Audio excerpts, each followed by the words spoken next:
कथा होची जे जो पाठ्यपुस्तक स्कूल रे विद्यालय पाठ्यपुस्तक नुआ पाठ्यपुस्तक छपिकी आसला से 55 टी पुस्तक रे 1678 भूल आभली अक्षमणीय भूल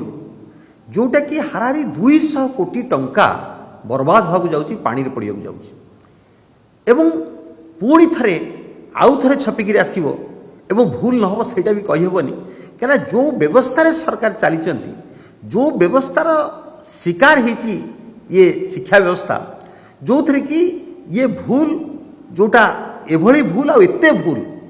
एवं ताकू नहीं एटा अजाणत रही कि जाशुणी करा दायी किए जो दायित्व कथा आसूची जदि आर दायित्व कहीं न नेबे ताले भूल ये चलती से नवनिर्माण युव छात्र संगठन गत 9 तारिख रे क्रांति दिवस रे सरकार को चेतावनी देथिला जे जदि यही भूल पाई आर दायित्व नैतिक दायित्व नहीं गणशिक्षा मंत्री नित्यानंद गंड इस्तीफा न दियंती ताले आगामी 20 तारिख रु जो कार्यक्रम आरंभ हम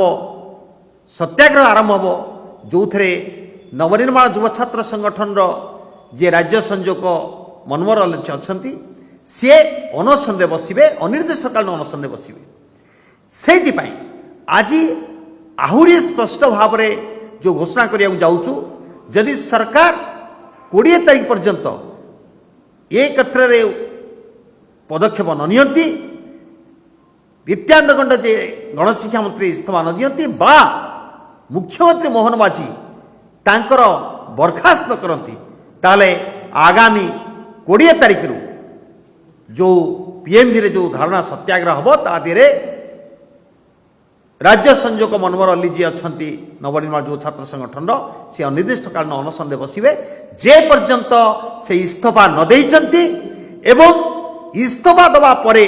गोटे दायित्ववान सरकार शिक्षा व्यवस्था एभली भाव में परिचालन करने उचित जो शिक्षा व्यवस्था द्वारा